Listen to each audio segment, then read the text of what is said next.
You're listening to Civic Media. You can tune into any of our live shows on any radio station across the state with the Civic Media app. Find us in your phone's app store and listen anytime, anywhere.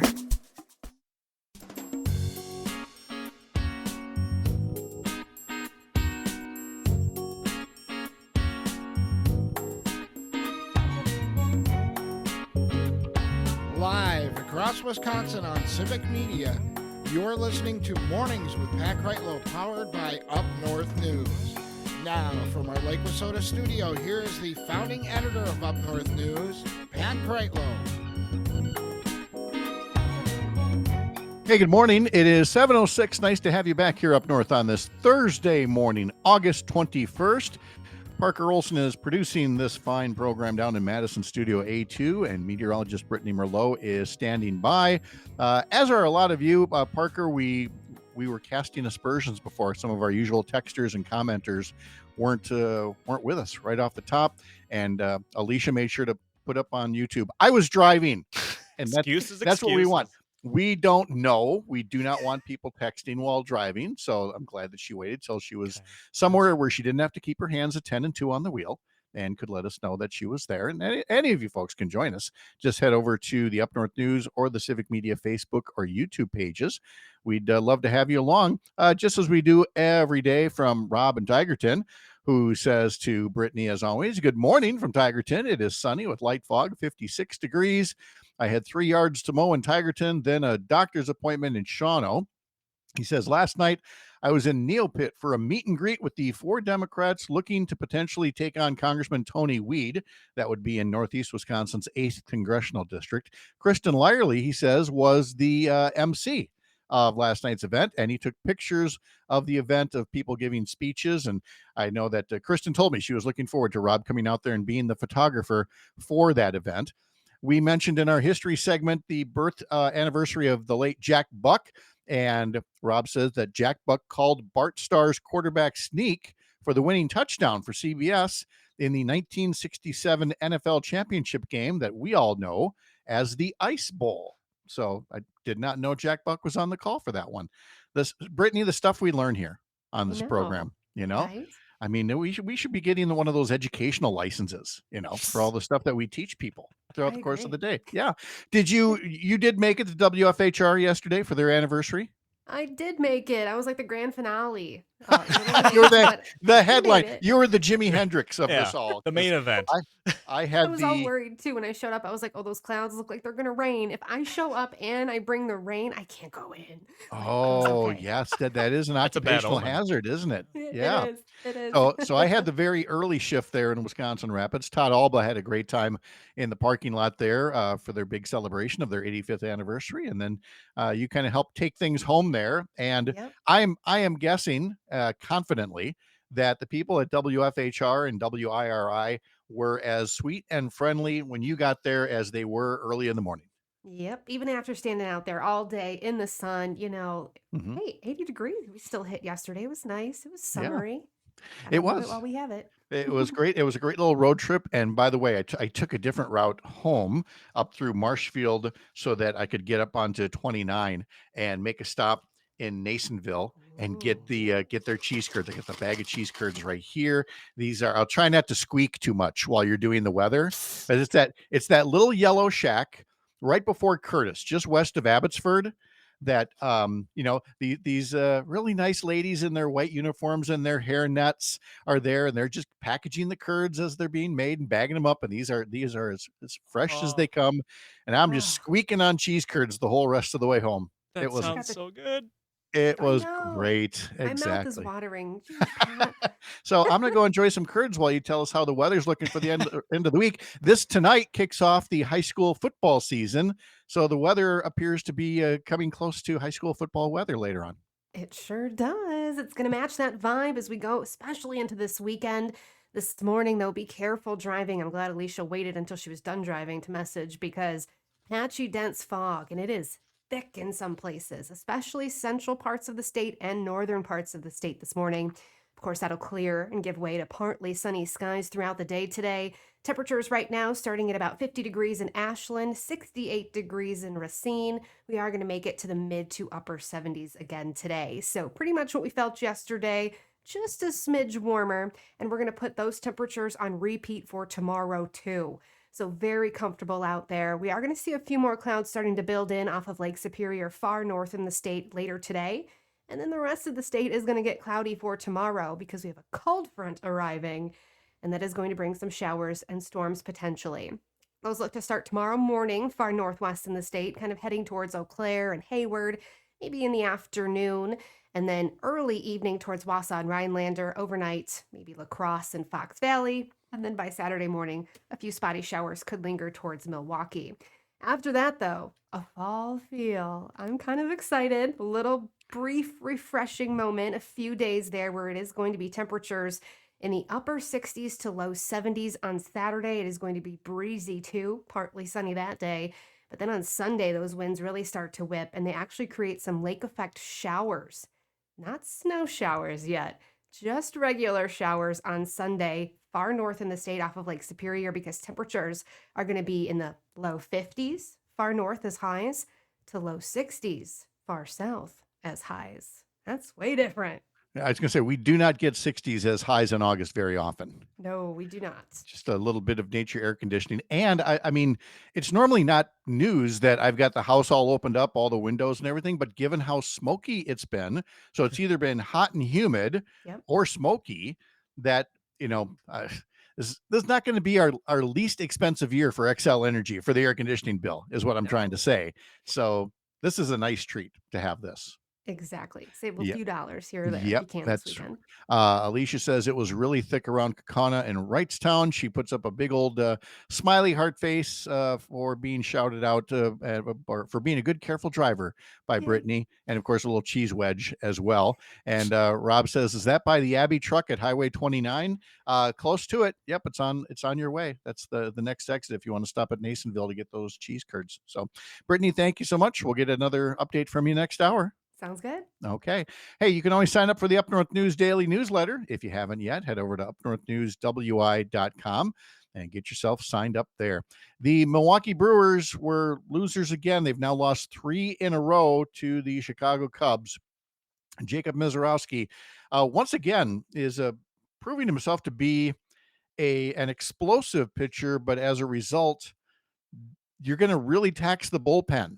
Now, he started strong. He retired the first 6 batters, so 2 innings of perfect ball. But then in the 3rd inning, he walked the first batter and then the second batter and then the third batter to load the bases. And then he got the count to Michael Busch up to 3 balls and 1 strike. And so he threw a ball down the middle, more or less. And Busch drove that into the gap in left center field, cleared the bases. Cubs went on to win by a score of 4-3. So the Cubs, no matter what happens this afternoon in the series finale, the Cubs will now have won the season series, and that would give them the tiebreaker if need be. Although right now, the Brewers do still have a nice lead in the National League Central Division, but they got to get back to work here starting this afternoon when they wrap up the series at Wrigley Field. 12:45, the pregame coverage begins on Civic Media stations in Park Falls and Hayward. We're seeing Kenosha, Richland Center, and Oshkosh. Head over to the Civic Media Radio Network page, civicmedia.us, to learn more. So we were in Wisconsin Rapids yesterday. We were right across from the Wisconsin Rapids DMV, the state office building there.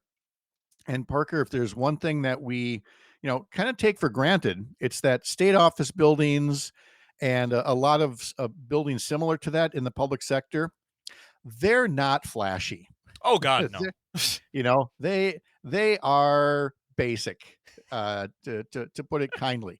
Now, that does not necessarily mean that they're ugly, but some public buildings are. And that is according to the New Jersey Real Estate Network, which surveyed 3,000 Americans, asking them to weigh in on state capitals, post offices, court buildings, city halls. And as a result, Green Bay City Hall was voted Wisconsin's ugliest public building. And number 33 nationally. So it's in that list of top 100 Wow, ugliest buildings. that's bad. And I haven't seen it enough to know what makes it so. I mean, I'll happily ask Dr. Lyerly, one of these times. But That's good. the number one was in Flint, Michigan, the city of Flint Municipal Oh, Center. why do we It's keep banging on Flint, Michigan? Give them a break. I know well because somebody there decided to have an exterior that's all about concrete and brick, not welcoming at all. Next was the courthouse in Fresno, California. Let's see, there's the Buffalo City Court in New York City. There's the places in Mississippi. Philadelphia, with its large scale and stark lines, this building makes a bold statement, but not a flattering one. Often described as monolithic, it commands attention more through size than through charm. It's designed to handle the city's business, not to win hearts. Sounds very, Hey, I very, like it. It's a little yeah. utilitarian, but that's okay. Oh, they do have a description here on City Hall in Green Bay. Green Bay City Hall keeps a low profile with a straightforward brick design and traditional layout. It's steady and practical, though architecturally it doesn't reach far. A touch more civic character could help it feel like more of a city centerpiece. I suppose, but see now we get to the heart of the matter here. Look at most state capitol buildings, especially in Madison. Would you not agree, Madison, the Wisconsin state capitol is one of the most beautiful state capitals in the Oh, country? yes, without a doubt. Yeah. It is lovely. It is ornate, and it was built at a time of great civic pride, where people wanted their state capitals and their courthouses and their city halls to show off because it was an extension of themselves back when people saw their state or local government as them, as in we, the people. This is our government. This is our building for it. We're not in that era anymore. If we were building Capitol buildings today, they'd all be part of this list. They'd all be these monolithic office buildings, all in the name of austerity and cost cutting. And we would not have these things. There is no fourth grader that goes on that tour of the Wisconsin State Capitol that isn't awe inspired and inspired to do things like engage in public service. For living in a state where the people thought so highly of themselves that they put in the artwork that was in there and made this a place that felt important for the people's business to be done. Whereas if it were happening today, it would be done in a fishing shack and a card table for some people to have it done because they think so little of their own government and of the people who serve. To them, the people who serve, they're not leaders, they're just typical politicians. And I think that mindset has been to our detriment. It's become a self-fulfilling prophecy. Look at the kind of people that we now have in government because we've been trashing government for so long. So I'm not saying that every future public building has to be opulent, doesn't have to be, gilded, doesn't have to have gold leaf everywhere. But somewhere in the middle is having a healthy enough respect for where people serve us in government to not treat it like it's, some kind of unwelcomed appendage. Let's get back to more places that don't make a list like this and become a place of civic pride in our states and in our hometowns once again. A local update coming up next for most of you. And when we're back together in 15 minutes, Sara Godlewski, Wisconsin Secretary of State, who is now running for Lieutenant Governor in the 2026 elections. From the heart of America's Up North, live from Lake Wissota, thanks for making this the place to spend part of your mornings. I'm Pat Kreitlow. This is the Civic Media Radio Network.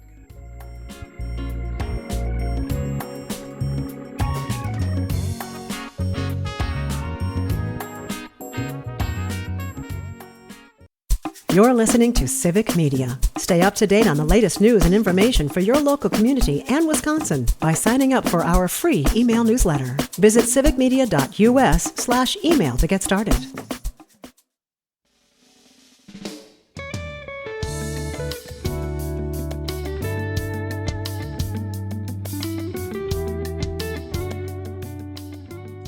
Matt and Air on Air follows this program from 9 to 11 across the Civic Media Radio Network. And coming up today, former U.S. Attorney Jim Santel at 9:35.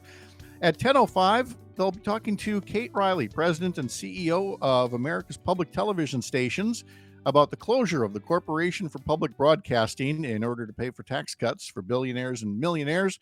And at 10:35, Jane and Greg will be talking to J.R. Ratcliffe from the Milwaukee Journal-Sentinel. Then on the Maggie Dawn Show later today, there will be a conversation after 5 o'clock with Officer Dan Hodges, Washington, D.C. Metro Police officer who was among the many officers injured in the attack on the U.S. Capitol on January 6, 2021. An attack by a mob of domestic terrorists, all of whom have been pardoned by President Donald Trump and no longer are paying the consequences for trying to overturn an election and trying to overturn our government. Dan Hodges on with Maggie Dawn at 5 o'clock this evening. Remember, if you can't stick around for those shows, and people go, well, why are you talking about these things? They're hours away. Maybe you can't listen, but in this day and age, we've got the tools that let you do that. Just follow these shows as a podcast. And as I say all the time, and I'm sure Spotify and Apple don't want me to say this, you don't have to listen to them every day. But if you follow them, you've now got them at your fingertips. And that way it's easy to look up a show, look up an episode, and listen back to something that you heard there. So again, head over to Spotify and follow us that way, or Apple, or wherever you get your podcasts. Let's see on the text line here from Jim in Brookfield. I was listening earlier. I really hope Governor Evers pushes through all of the policies that were held up by legislative committees. Thank you, Jim, for the comment.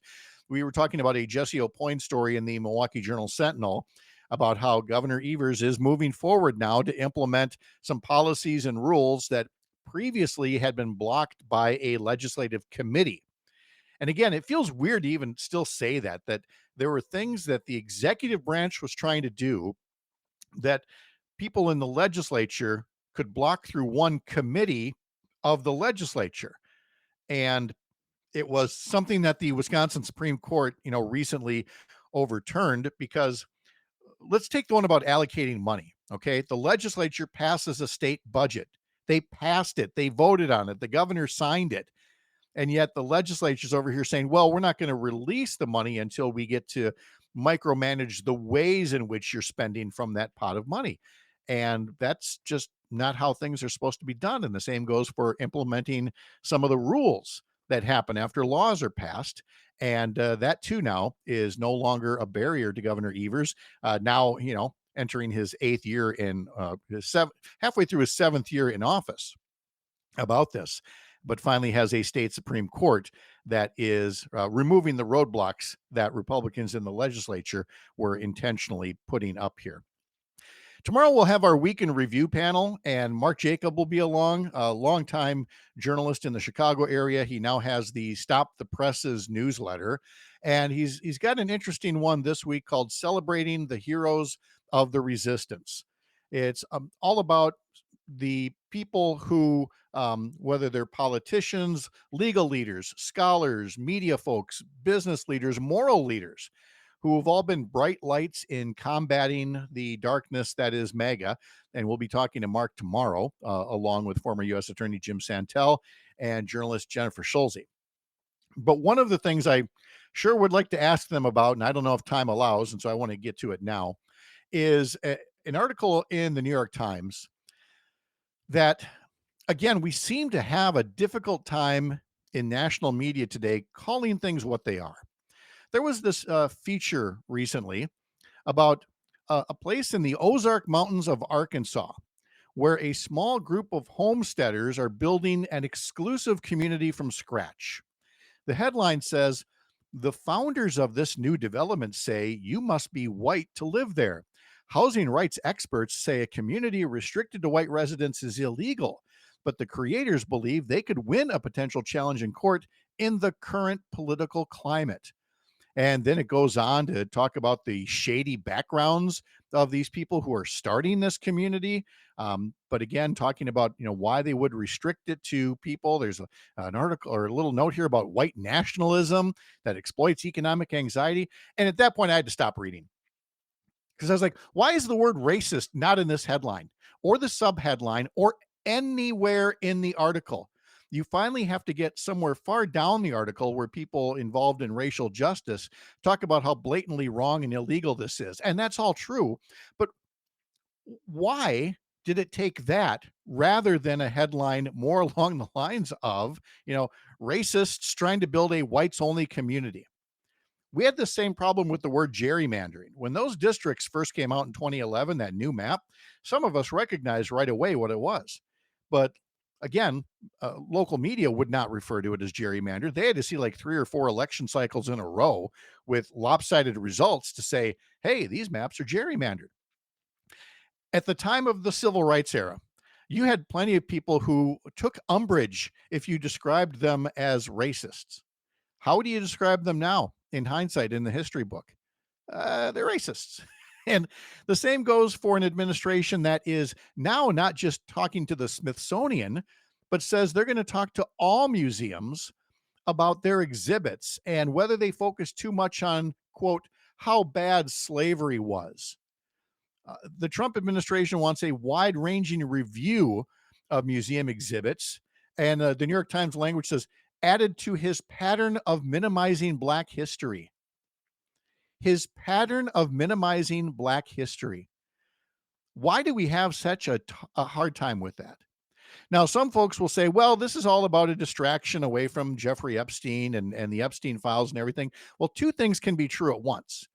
That he does see these things as a distraction, but also, yeah, that he's wildly racist and would like a white nationalist police state as he's trying to create in Washington, D.C.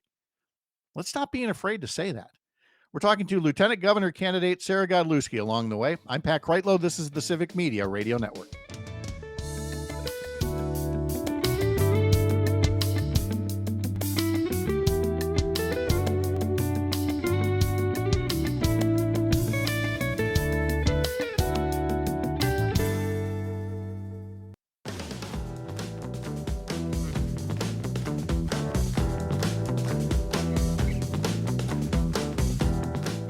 7:35 now on a Thursday morning. Welcome back. I'm Pat Kreitlow from Up North News. Up North News is a separate entity from Civic Media. Find what we do at upnorthnewswi.com. Sign up for our newsletters there, including our Sunday morning newsletter about Wisconsin politics and political news, and our question of the week, where we follow up on what Sean Duffy said about President Trump, saying that if he weren't president, he'd probably be transportation secretary.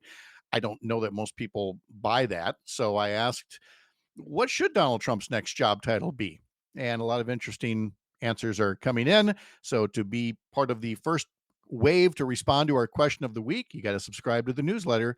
Head to upnorthnewswi.com, click subscribe up in the top banner. Our next guest is running out of space on her business card, being as busy as she is, having served as state treasurer, currently Secretary of State, and now candidate for lieutenant governor. Sara Godlewski joining us from her hometown in the Chippewa Valley. Sara, good morning. How are you? Well, good morning, Pat. It's so great to be here. And I feel like I'm just now even a stone's throw away from where you are. Yes, I know. We got to have that Chippewa Valley representation down there in Madison. And so to that end, you announced yesterday a campaign for lieutenant governor.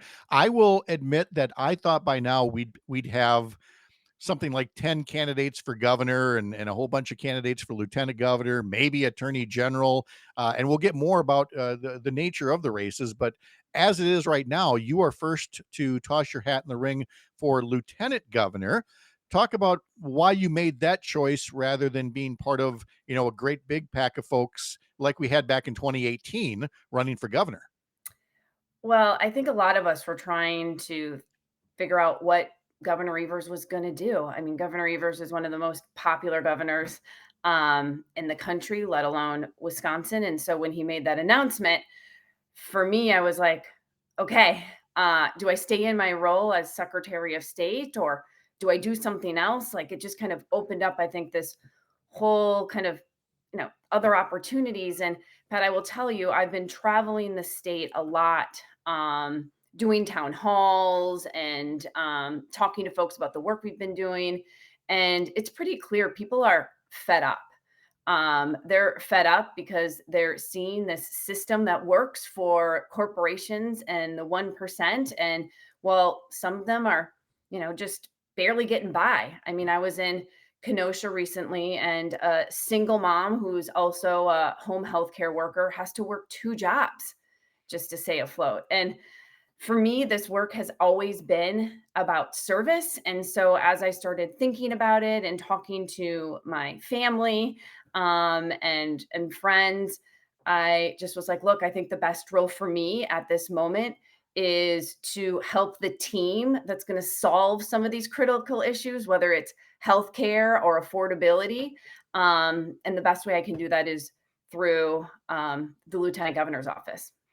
And the lieutenant governor's office in Wisconsin can play a very interesting and unique role as a communicator, almost communicator in chief, while a governor is trying to shepherd legislation through. And we've definitely seen a wide range of types of lieutenant governor in Wisconsin. And we should point out that they don't run as a ticket. There's an open primary for lieutenant governor, and then the winner of that primary is teamed up with the winner of the primary for governor. So in case people are wondering why, you can announce just for lieutenant governor and not be part of a ticket. So you would be running and theoretically not knowing who's going to win the gubernatorial primary, and you'd be a running mate with whoever that person is. And they would say, well, here's Sara Godlewski. She's my running mate. So what are the qualities that you'd bring to a ticket when it comes time to elect a governor and lieutenant governor in next year's election statewide? Well, I think there's a few things. I mean, for starters, we've got to talk about electability. In 2018, I actually flipped more Trump counties than the governor, lieutenant governor, and attorney general. And I really credit a lot of that in growing up right here in the Chippewa Valley and being able to meet folks where they are, to listen and to talk to them. But of course, Pat, it's not just about winning. That's critical, but it's also then about getting things done. And something that I always think about is a quote that former Governor Tony Earl talked to me. He's like, Sara, it's never about the position, but it's always about the person. And for me, this role is about getting things done. That's what I've done as state treasurer. We prevented foreclosures. We've expanded home ownership. As Secretary of State, we've expanded services so that we can meet people. We can provide these services more in their local communities. And it's that kind of get it done mentality and working with the leadership team to solve these really, really complex issues that Wisconsinites are worried about. I think the interesting thing about what you've done is that you've been in these positions where, frankly, you're not given much and yet have to make something out of that. The state treasurer's office, again, Republicans were looking to abolish the office. Secretary of State, they wanted to abolish the office. They'd removed so many powers from it. And yet you find these little nuggets in each of those offices. Lieutenant governor, frankly, ain't that much different in terms of, what you're given versus what you do with it. Is that a role that you'd see for yourself, kind of continuing to play that role from first treasurer to Secretary of State to lieutenant governor? Well, I think some people would probably call me Scrappy Sara. And I, again, really credit that grit from, growing up right here in the Chippewa Valley. And I remember the first time when I walked into the state treasurer's office, and I share this story, Pat, like there were wires that were hanging down from the ceiling. They turned off my Wi-Fi and they gave me a pay-as-you-go flip phone as a way for me to communicate to almost 6 million constituents. And I think the big thing has been they've tried to stop me before or not be successful, and I've always proven them wrong. And so what I'm excited about for lieutenant governor is that this is, I think, a real opportunity to continue this, for me, what's always been about service and the work that is ahead, because we are looking at what's coming down from the Trump administration. I mean, the big, brutal bill, who's paying for that $3.4 trillion? It's Wisconsinites. The state's going to be responsible to figuring out, how are we covering Medicaid? How are we covering the cuts in food share? How are we covering the cuts when it comes to renewable energy projects? It's going to be the state. And I really look forward to being scrappy and figuring out these solutions that Wisconsinites need in order to live this life of kind of that they've wanted in our great state. Wisconsin Secretary of State Sara Godlewski is running for lieutenant governor, and we'll come back to that campaign in just a moment. But because you are serving as Secretary of State and you've served as state treasurer, let me ask you about those elections next year and why Democrats would be wise to put strong candidates in there and not take those offices for granted. It's one thing to have, like you said, a workhorse like yourself in those roles. You've built up your name recognition. People want to see you in those roles. What's your suggestion for having Democrats not take those roles for granted in the next round of elections? Well, we have seen our democracy be attacked here in Wisconsin and across the country. And these roles are written into the Constitution because they provide checks and balances. They help from the legislature and from other potential electeds from doing a power grab. And when you look at these two offices, the chief financial officer, that's the state treasurer. I mean, the state treasurer can help manage a $1.4 billion trust fund that helps finance our public schools, particularly the libraries in your public schools and your media items like technology, which I think is a pretty big thing. And then you look at the Secretary of State, they serve as almost a chief operating officer. They're responsible for whether it is records or administrative work. They deal with international affairs. And so these are roles that do play an important role in our state. They're an important check and balance. And we've got to do everything we can to make sure that these seats, I believe, go to Democrats who are going to continue to fight for the things that, whether it's, investing in our public schools to making sure we have accessible services through the Secretary of State. Let's go back and just talk about your path prior to becoming state treasurer and then Secretary of State and now candidate for lieutenant governor, because I'm sure folks haven't heard your full bio and what all took you from the Chippewa Valley up to serving in the first of your constitutional offices. Well, I was at the time, Pat, working with startups and small businesses, and the amount of capital that Wisconsin was getting for small businesses in one day is what Wisconsin was getting, or what Silicon Valley was getting in one day is what Wisconsin was getting in an entire year. And I'm like, this is wrong. And so looking across the country, a lot of state treasurers were helping small businesses. And so I thought I would reach out to the state treasurer's office. Long story short, they don't return my calls because they're trying to get rid of the chief financial office. And I thought that was wrong. I really didn't know what I was doing, but I started a bipartisan coalition to save the state treasurer's office and talked about the work because, again, it manages a $1.4 billion trust fund that benefits our public schools. And this was just a power grab by Scott Walker. And everybody told me there was no way we were going to succeed in this constitutional amendment. The voters had made up their mind. Scott Walker was behind this. And I'm proud to say that we won with a supermajority of the vote and stopped that power grab. And then the next question was, well, who's going to run for state treasurer? And someone who had a career in finance, I'm like, I would be honored to do this for my state. Now, I ask you that question to get to this question about running for lieutenant governor. We have had Republican candidates recently in Tim Michels, in Eric Hovde, and now in Bill Berrien running for governor, who are trying to go, right from a business career into one of these big state constitutional offices, whereas you have served in the treasurer role, the Secretary of State role, looking for the lieutenant governor role.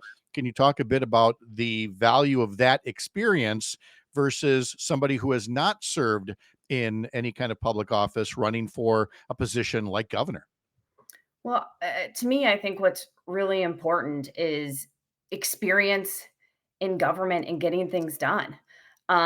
You think about if you're hiring a CEO for a healthcare system, you're not going to necessarily hire somebody who has no idea how Medicaid reimbursement works or how Medicare reimbursement works. And so it's all of these nuances that then make a good CEO of a hospital. And I think that is the same when you think about executives in your government. You want someone that knows how to work with the legislature. You want someone that knows how to write bills or how to get things done in the current structure that we're governed. And so I do think the experience is important. But I'll share with you, Pat, when I was talking to my sisters about, just thinking about my own experience, and they're like, and running for lieutenant governor, they joked with me. They're like, oh my gosh, Sarah. So you're going to maybe have 3 executive offices under your belt. They're like, is that some sort of trophy you're going for? And I was like, no, for me, this has always been about service. I think service is at the heart of the work we do day in and day out, but experience does matter. And you can learn more over at our website, Sarah with an H, Sarah4Wisconsin.com. And again, plenty of folks already were at your event. Alicia was praising you on YouTube. Ardith says on Facebook, scrappy Sarah, we need her help to fix our state. She can do it. Sara Godlewski, great to talk to you. Thank you so much for the visit.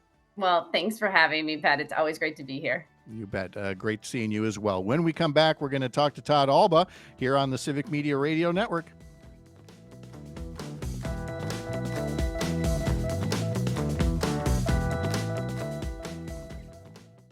You're listening to Civic Media. Find the latest news, information, and archives of all your favorite shows on the Civic Media website, civicmedia.us.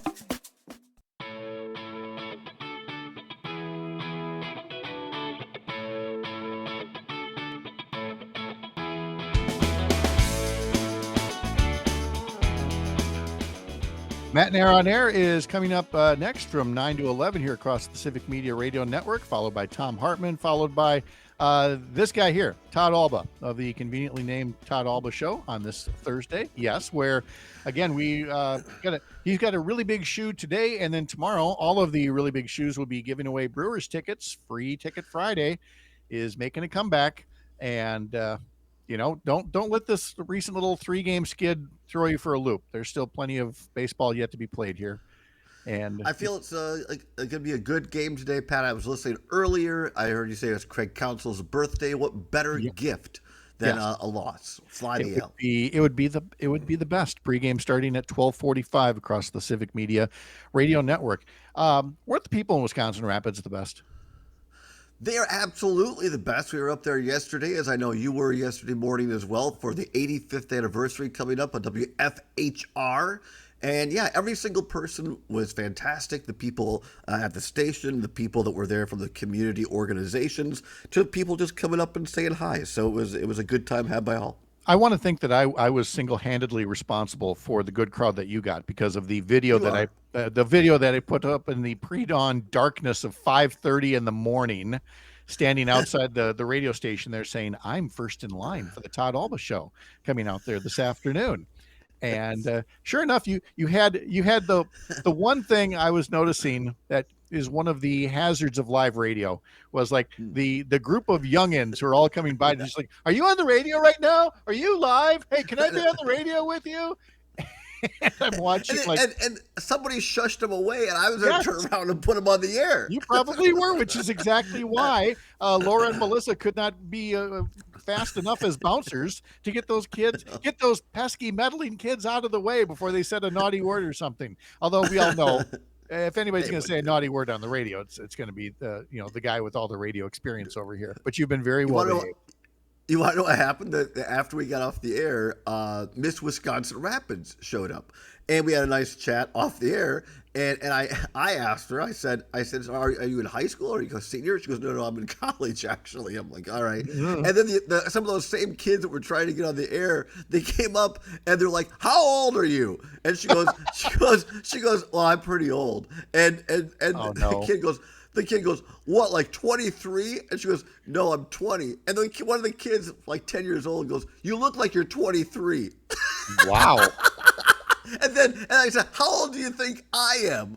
And one of them said 57. And the other one said 60, at least 60. Oh my I said, well, 55. Well, Out of there the you are. mouths of babes. See, Brilliant. it's the wisdom. You have the wisdom that comes.